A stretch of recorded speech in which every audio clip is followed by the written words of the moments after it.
Hello everyone. तो कल मैंने आपको बताया था कि what is the right time to start preparing for the C A P F paper two और how to begin preparing for the C A P F paper two. और इसमें मैंने कुछ पॉइंट्स डिस्कस किए थे आपके साथ। जैसे सबसे पहले आपको प्रीवियस ईयर क्वेश्चंस देखना है, खासकर जो ऐसे और आर्गुमेंट के हैं।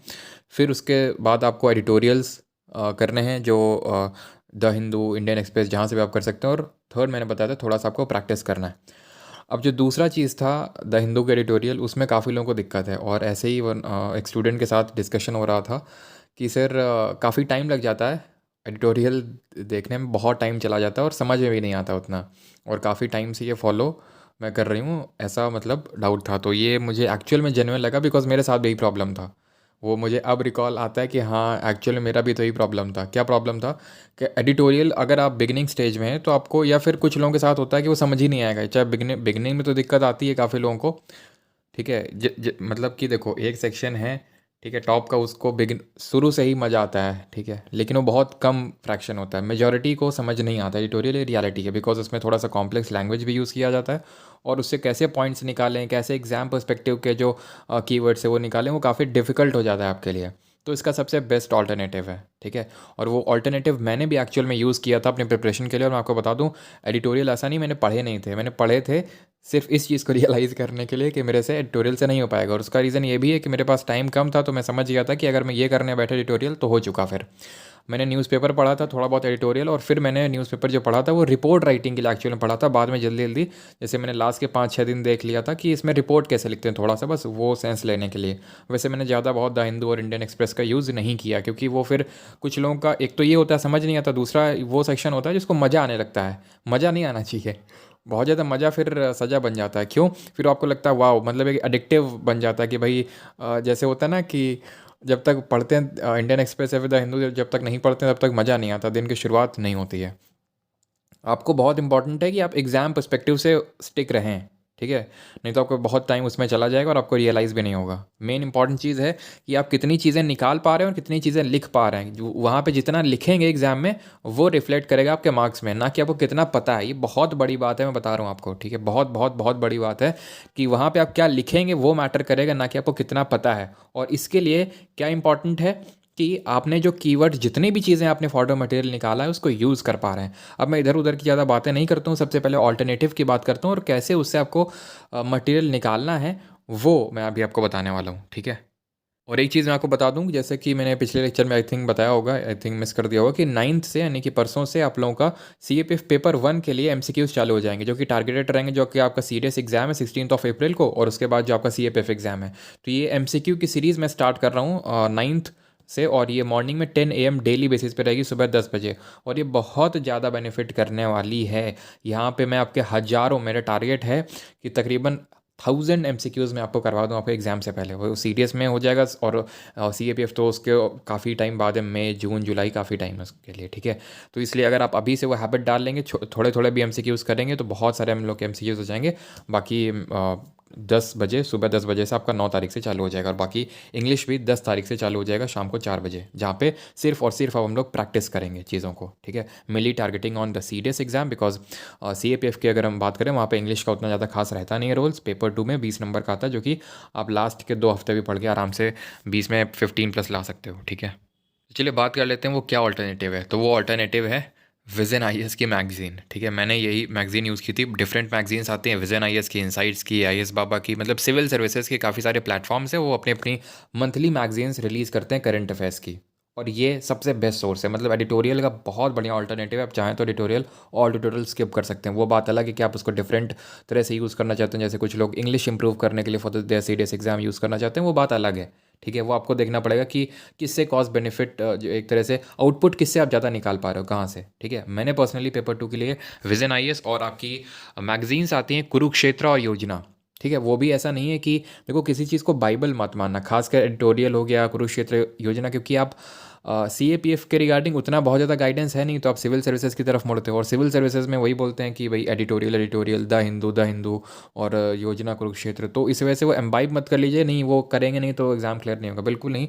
आप इसको कैसे यूज़ करना है अपने CAPF एग्जाम पर्सपेक्टिव से, वो ध्यान से सुनिएगा, बिकॉज ये जो आपकी पूरी डिज़ाइन है वो सिविल सर्विसेज एग्जाम पर्सपेक्टिव से है, तो इसलिए बहुत इंपॉर्टेंट है कि CAPF एग्जाम पर्सपेक्टिव से कैसे आपको फॉर्डर मटेरियल निकालना है वो समझें आप, ठीक है। ये आपकी ऑनलाइन फ्री में अवेलेबल रहती है विजन IAS की उसमें, और ऑफलाइन आप कैसे इसको मंगा सकते हैं वो भी मैं आपको वीडियो के एंड में बताने वाला हूँ सारी चीज़ें, ठीक है। पहले कैसे इसका जो कंटेंट है वो आपको निकालना है अपने CAPF एग्ज़ाम के लिए, वो यहाँ पे पहले ध्यान से सुनिए। तो ये यहाँ पे टेबल ऑफ कंटेंट्स दिया है और बाइफरकेटेड रहता है डिफरेंट सेक्शन में, जैसे पहले पॉलिटी एंड गवर्नेंस, फिर इंटरनेशनल रिलेशंस के टॉपिक्स जो भी उस मंथ, जैसे ये दिसंबर की मैगजीन है, ठीक है, तो दिसंबर में जो भी पॉलिटी एंड गवर्नेंस में हुआ होगा वो यहाँ पे इवेंट्स है, इंटरनेशनल रिलेशंस में जो भी हुआ होगा वो यहाँ पे इकोनॉमी में, ऐसे करके ये सारी चीज़ें यहाँ पे सेक्शन वाइज दिया रहता है। और यहाँ पे रहता है न्यूज़ इन शॉर्ट्स, जो कि मेनली टारगेटेड रहता है, मतलब बहुत छोटे छोटे न्यूज़ रहते हैं, मतलब आपके पेपर 1 में जो करंट अफेयर्स आता है उसमें आपको बहुत हेल्प मिल सकती है इस वाले सेक्शन से, ठीक है। तो यहाँ से उतना फॉर्डर मटेरियल मिल सकता है, यहाँ से भी मिलेगा, लेकिन कैसे आपको निकालना है वो ध्यान से सुनिए। जैसे फॉर एग्जांपल पहले तो आपको ये काम करना है जो मैंने कल बताया था, प्रीवियस ईयर क्वेश्चंस देखने हैं, तभी ये जो मैं अभी बताने वाला हूँ वो काम करेगा। पहले तो आपको पॉइंट्स, जैसे फॉर एग्जांपल मान लेते हैं इकोनॉमी सेक्शन है, अब इकोनॉमी में NPA भी, डिजिटल लेंडिंग भी, categorisation of urban cooperative bank से, बहुत सारे टॉपिक्स हैं। तो कुछ टॉपिक्स होंगे जो इररेलेवेंट होंगे, वो आपको तभी पता चलेगा, आपको कोई बताने के लिए बैठा तो है नहीं कि भाई इररेलेवेंट है रेलेवेंट है, ठीक है, कोई भी नहीं बताने के लिए बैठा है। और यहाँ बताने के लिए बैठा है से मुझे याद है काफ़ी लोग बोल रहे थे सर कि पर्सनल गाइडेंस कैसे मिल सकता है, तो टेलीग्राम ग्रुप का मैं लिंक डिस्क्रिप्शन में दे रहा हूँ, वहाँ पे मैं एक दिन नहीं होगा तो संडे को लाइव सेशन कर लूँगा, और वहाँ पे जो भी आपके डाउट्स होंगे तो उस लाइव में ही मैं आपके क्लियर कर दूँगा, ठीक है। तो लिंक डिस्क्रिप्शन मिल जाएगा, परमार ऑफिसर्स नाम से टेलीग्राम। तो पहले आप जब प्रीवियस ईयर को देखेंगे तभी आपको रियलाइज़ होगा इस चीज़ का कि कौन सा रिलेवेंट और कौन सा इररेलेवेंट है जो मुझे स्किप करना है। जैसे फॉर एग्जांपल अब मान लेते हैं आपने NPA चुना, बिकॉज NPA पे क्वेश्चन आ चुका है मान लेते हैं, ठीक है, और एक्चुअल में आ भी चुका है, तो ये NPA, ठीक है। अब NPA नॉन परफॉर्मिंग एसेट्स, ठीक है, आपको बिल्कुल नहीं पता होता क्या है ये NPA होता क्या है, ठीक है, एकदम बिगिनर है, आपको कुछ बिल्कुल भी नहीं पता NPA क्या है, ठीक है। तो यहाँ पे पहले आप थोड़ा सा यहाँ पे पढ़ने की कोशिश कीजिए, बैंक्स एंड देयर NPAs को, आपको समझ नहीं आएगा, ठीक है, कोई बात नहीं, आप जाइए यूट्यूब पे सर्च करिए NPAs इन बैंक, NPA इन बैंक, ढेरों वीडियोज़ आ जाएंगी, और बहुत अच्छे से एक्सप्लेन कर रखा होगा काफ़ी वीडियोज़ में। आप थोड़ा सा 5-6 वीडियो सॉर्ट आउट करो, और उसमें से जो भी आपको लगे कि हाँ ये एक्सप्लेनेशन में सही है, तो आप उसको पूरा देखिए, ठीक है, और वहाँ से आपको NPA का बेसिक समझ में आ जाएगा। आप इससे समझेंगे तो आपको टाइम लग जाएगा, आपको समझ भी नहीं आएगा क्लियरली होता क्या है, बिकॉज वर्ड से ही समझने से बेटर है कि आप वीडियो से समझ लो, ठीक है। तो यूट्यूब पे आप जाओ, टाइप करो NPA इन बैंक्स, आपको पूरा समझ में आ जाएगा होता क्या है, ये नॉन परफॉर्मिंग एसेट्स होते क्या हैं। तो आपको पता चलेगा कि हाँ जो बैंक लोन देता है तो वो उससे जब रिटर्न्स नहीं आते हैं, रुक जाते हैं रिटर्न्स या फिर ख़राब हो जाता है एक तरह से, तो उसको बोलते हैं नॉन परफॉर्मिंग एसेट्स, पैसा एकदम डूब गया बैंक, ऐसा टाइप समझ लो, ठीक है। अब आपको करना क्या है, ध्यान से सुनिएगा। आपने NPA लिखा, ठीक है, इसके रिगार्डिंग आपके नोट्स बनते रहने चाहिए, ठीक है, जितना भी आप पढ़ें, जहाँ भी पढ़ें। और एक चीज़ को याद रखें, जब भी पेपर 1 के लिए भी पढ़ें, अभी मैं आपको बताऊंगा, तो भी पेपर 2 का उसमें पर्सपेक्टिव ढूंढ लीजिए। कैसे, देखो, ये रिपोर्ट आई है RBI की, और ये रिपोर्ट आई है कि जो ग्रॉस NPA है वो अब डिक्लाइन हो रहा है, 9% जो 2017-18 के टाइम पे था, अब उससे घट के वो 5% पे आ गया है, ठीक। तो आपको हेडिंग डालनी है NPA, ठीक। आपने सबसे पहले NPA का थोड़ा सा डेफिनेशन लिख लिया, ताकि आपको वैसे अगर नहीं भी लिखेंगे तो भी चलेगा, क्यों, क्योंकि आपको समझ में आ गया कि NPA होता क्या है, वैसे नहीं ना हो तो आपने डेफिनेशन लिख लिया। उसके बाद दूसरी लाइन पे ये रिपोर्ट लिख ली, और शॉर्ट में लिखिए हर चीज़ को कोशिश करिए अपने वर्ड्स में बहुत शॉर्ट में लिखें, ताकि वो रिवीजन में आपको हेल्प, ऐसा नहीं कि पूरा चेप मारा, ठीक। तो रिपोर्ट ऑन, आप ऐसे लिखिए RBI रिपोर्ट, और gross NPA declined from 9% in 2017-18 to 5%। अभी आपको कहाँ पे काम आएगा, NPA पे कोई आर्ग्यूमेंट आ गया, ऐसे आ गया, फिर अब ज़रूरी नहीं कि NPA करके ही आएगा, बैंक्स की कंडीशंस पे, फाइनेंशियल कंडीशंस पे आ सकता है, ठीक है, कहीं पे भी आप इसको यूज़ कर सकते हो। और ये एक स्किल होती है, क्या स्किल होती है कि आप एक चीज़ को मल्टीपल जगहों में यूज़ करने की जो स्किल होती है ना, ये बहुत हेल्प करती है। क्यों, उस केस में आपके पास कम कंटेंट होता है, और उसमें उस कम कंटेंट में ही आप खेल जाते हो।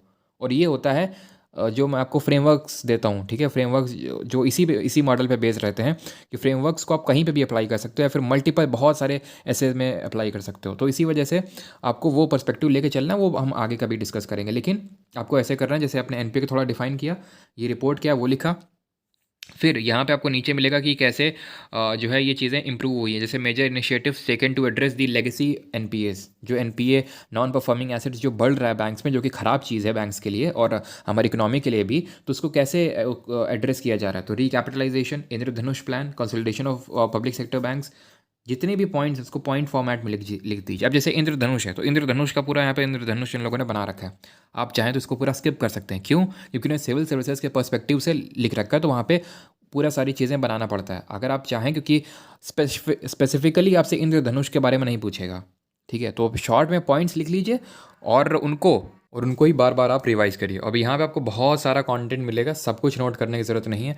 जो आपको लगता है कि हाँ ये एडवांटेजेस हैं, ये काम हुआ है, तो थोड़ा थोड़ा आप नोट कर लीजिए। यकीन मानिए कि आप कंटेंट को कम ही रखिए, सब आप यूज़ नहीं कर पाएंगे जब आप नोट करेंगे ना। जो मैंने गलती की थी या फिर जो मुझे लगता है बहुत सारे लोग गलती करते हैं कि सब कुछ जैसे यहाँ पे लिखा हुआ है तो एनपीए, तो पूरा एनपीए का चिट्ठा मार डालेंगे, नहीं एक दो पन्ने का पूरा एनपीए का नोट्स बना डालेंगे, वो बिल्कुल ज़रूरत नहीं है। ठीक है, 300 वर्ड का आता है वहाँ पे। जब एग्ज़ाम हॉल में जो प्रेशर होता है ना, वहाँ थोड़ी चीज़ें याद आती हैं, और इसी वजह से अगर थोड़ा रहेगा, बार बार आपने उसको चीज़ को रिवाइज़ कर रखा है, उसको यूज़ करके देखा है ऐसे में, तब आपके लिए बहुत बेटर होगा। आप उन पॉइंट्स को एक्चुअल में यूज़ कर पाएंगे। नहीं तो आपने अगर 100 चीज़ें पढ़ रखी हैं उसमें से 10 यूज़ कर पा रहे हैं, तो वो 90 चीज़ पढ़ने का आपको कोई मतलब नहीं। इससे अच्छा है कि 20 चीज़ ही पढ़िए ना। ये बात तो ट्रू है कि आप अगर 20 चीज़ पढ़ोगे तो 20 का 20 नहीं लिख पाओगे, क्योंकि कुछ चीज़ें उस टॉपिक के लिए इरेलेवेंट होंगी, कुछ चीज़ें आप भूल जाओगे, तो इसलिए उतना ही पढ़ो। और उसको ऐसे कोशिश करो कि वो ऐसी चीज़ें हों जिसको आप मल्टीपल एसेज में यूज़ कर सकते हैं। आप समझ पा रहे होंगे मेरी भावनाओं को। ये सारी चीज़ें आपको करके दिखाऊंगा कैसे कैसे ये सारी चीज़ें की जाती हैं, लेकिन आप समझ पा रहे होंगे कैसे क्या करना है। यहाँ पे चीज़ें हाईलाइटेड हैं, बोल्ड में लिखी हुई हैं, इनका थोड़ा देख लेना जल्दी जल्दी कि क्या बात कर रहा है। ये आपको हेल्प, मतलब एक तरह से ये रिफाइंड कॉन्टेंट है।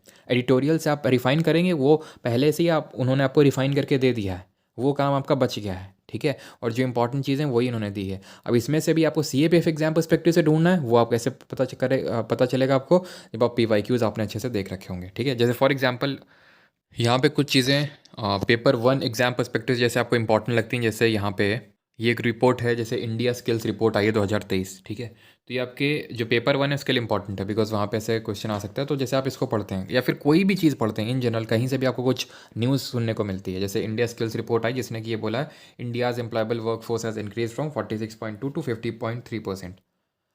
अब इस डेटा को, इस फैक्ट को आप कहीं पे भी यूज़ कर सकते हो। अगर जहाँ पे भी मान लेते हैं इंडिया के डेमोग्राफिक डिविडेंड पे कोई ऐसे आ जाता है, इंडिया की एम्प्लॉयमेंट कंडीशन या फिर अनएम्प्लॉयमेंट पे कोई ऐसे आ जाता है, या फिर कोई आर्गूमेंट आ जाता है। ठीक है, तो ये जो करंट के जो फैक्ट होते हैं ना, आर्ग्यूमेंट में भी और ऐसे में भी बहुत बहुत बड़ा इंप्रेशन डालते हैं। ये आप ये मान लो कि ये आधा नंबर, और पेपर 2 में आधा आधा नंबर बहुत मैटर करता है। आधा ऐसे एक नंबर आपको एक्स्ट्रा दिला सकता है। जहाँ पे भी जैसे आर्ग्यूमेंट में अगर बात करूँ, आप कोई आर्ग्यूमेंट लिख रहे हो, उसके साथ एक बैकिंग दे रहे हो।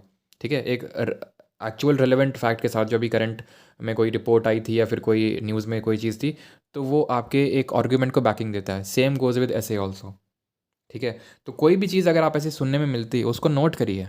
ठीक है, उसको नोट करिए और उसको यूज़ करने, उसको रिवाइज़ करेंगे, तब उसको रिवाइज़ करेंगे, और जब ऐसे लिखेंगे, जब भी प्रैक्टिस करेंगे एक्चुअल में, तब वहाँ पे यूज़ करिए, तब आप एक्चुअल में पेपर में यूज़ कर पाएंगे। एंड एक चीज़ और बोलना चाहूँगा, जैसे एनपीए के बारे में मैंने बताया। ठीक है, या फिर कोई भी चीज़ आप कर रहे हैं, जैसे मैंने कल ही बताया था, तो अगर उसमें आपको एक बार, अब इस पे एनपीए पे ऐसा नहीं कि ये आप पहली और आखिरी बार पढ़ोगे, आगे भी एनपीए के बारे में आप पढ़ते रहोगे, तो ऐसा नहीं है एनपीए एनपीए पढ़ ही डाल रहे हैं, हर बार अपने नोट्स में ऐड किए डाल रहे हैं। ऐसा आपको नहीं करना है। ठीक है, आपने एक बार एनपीए के नोट्स बन गए, ख़त्म, फिर दोबारा एनपीए मत पढ़िए। हाँ, एक बार देख लीजिए कि कोई बहुत ज़्यादा रिलेवेंट, फिर बहुत ज़्यादा कोई ऐसा बड़ा पॉइंट तो नहीं है जो मैं इसे मिस कर सकता हूँ। एक बार देख लो, नहीं तो उसको ऑल टोटल स्किप कर दो उसके बाद आप। ठीक है, ऐसा नहीं कि बार बार उसी के बारे में पढ़ रहे हो। ये बात मैंने आपसे कल ही बोली थी। इससे आपका टाइम बचेगा, कंटेंट कम रहेगा, और कम रहेगा तो बार बार रिवाइज कर पाएंगे। रिवाइज ज़्यादा बार करेंगे तो उसको एक्चुअल में यूज़ कर पाएंगे, क्योंकि एक्चुअल में यूज़ करना इज़ द मेन थिंग, ना कि आपको कितना पता है। ठीक है, और यही क्योंकि उसमें 300 वर्ड्स का है, बहुत इंपॉर्टेंट है। जब ज़्यादा वर्ड का है तो ठीक है आपने सारा कुछ लिख दिया, लेकिन 300 वर्ड में बहुत इंपॉर्टेंट है, आपको उतना टाइम ही नहीं मिलेगा और उतना वो भी नहीं है। ठीक है, इसलिए कम ही रखें और डाइवर्सिटी अपनी बढ़ाएं। ज़्यादा से ज़्यादा टॉपिक्स में अपने पॉइंट्स को नोट करें, अपने पॉइंट्स बनाएं, बजाय कि एक ही में एकदम डीप डाउन घुसे जा रहे हैं। ठीक है, तो आई होप ये वीडियो आपको थोड़ा सा और क्लैरिटी डेवलप किया होगा पेपर 2 के रिगार्डिंग, कि कहाँ से आप अपने फॉर्डर मटेरियल को इकट्ठा कर सकते हैं फॉर दी पेपर 2, और ये हाँ कहाँ से डाउनलोड कर सकते हैं। तो विजन आईएएस की ऑफिशियल वेबसाइट है, जिसका लिंक मैं डिस्क्रिप्शन में दे दूँगा, और इसके अलावा ये ऑफलाइन में भी अवेलेबल है और ये हिंदी में भी अवेलेबल है। हिंदी में भी अवेलेबल है, क्योंकि आपको पता है पेपर 2 का ऐसे जो है वो आप हिंदी में भी लिख सकते हो। बाकी सब कुछ आपको इंग्लिश में लिखना पड़ेगा, बट ऐसे आप हिंदी में लिख सकते हो, तो हिंदी में अवेलेबल है। और ऑफलाइन मंगाने के लिए काफ़ी सारे आप देख सकते हो, सर्च करोगे गूगल पे, या फिर कुछ बुक स्टॉल्स हैं दिल्ली में, ठीक है, वो आपको कोरियर करवा देते हैं आपके डायरेक्टली घर में। तो आप ये कर सकते हो कि हाँ 2-3 महीने की मैगज़ीन मंगवा सकते हो, ऐसे करके आप कर सकते हो काम, ठीक है। तो वो मैं कोशिश करूँगा इफ़ पॉसिबल तो उन जो मोबाइल नंबर हैं वहाँ के, जो दिल्ली के जो बुक स्टॉल्स हैं, मुखर्जी नगर, ओल्ड राजेंद्र नगर, यहाँ सब के, तो मैं लिंक, वो जो नंबर्स हैं वो फ़ोन नंबर्स मैं डिस्क्रिप्शन में दे दूँगा, तो वहाँ से आप कॉल करके आप देख लेना जैसा भी वो हो। और ऑनलाइन भी अगर आप सर्च करोगे तो आई थिंक वो पेपर बुक फॉर्मेट में वो दिखाएगा, तो आप देख लेना जो भी आपको सही पड़े। बाकी ऑफलाइन ऑनलाइन ऑफलाइन जैसा आपको करना है वो आप देख लो कैसे आपको सूटेबल है। बाकी ऑल्टरनेटिव तो बेस्ट है, मैंने भी यही पर्सनली यूज़ किया था। लेकिन इसको एक चीज़ और यहाँ पे मैं ऐड करना चाहूँगा, एंड दैट इज़ कि इसको टाइम बाउंड मैनर में करना इस एक्टिविटी को। जैसे फॉर एग्जांपल आपने जैसे पॉलिटी एंड गवर्नेंस वाला सेक्शन है, ठीक, तो आप खुद के लिए टाइम लिमिट सेट करिए कि मुझे ये 1 घंटे में कंप्लीट करना है, ठीक है। 1 घंटे में मुझे इसके शॉर्ट शॉर्ट पॉइंट लिख लेना जल्दी जल्दी, कि जैसे मैंने फॉर एग्जांपल मेरे पास एनपीए, ठीक है, तो यहाँ पे मैंने एनपीए लिखा, गोला बनाया, और यहाँ पे इसके रिगार्डिंग क्या क्या इंपॉर्टेंट चीज़ें निकल के आई हैं, ऐसे करके मैंने पॉइंट्स लिख लिए, जिसको बोलते हैं स्पोक का हैंड हुक मॉडल, ऐसे करके कोई मॉडल होता है, ठीक है। तो हब एंड स्पोक मॉडल, ठीक है, तो हब एंड स्पोक टाइप ऐसे आपने करके बना लिया एक फ्लो चार्ट टाइप, ठीक है, और उससे आपको आसानी रहेगी रिवाइज करने में। तो मैं कहना ये चाह रहा हूँ आपसे कि अपने लिए टाइम निर्धारित करिए, नहीं तो इसमें बहुत ज़्यादा टाइम आपको लग जाएगा, ठीक है, जितना लगना चाहिए उससे कहीं ज़्यादा।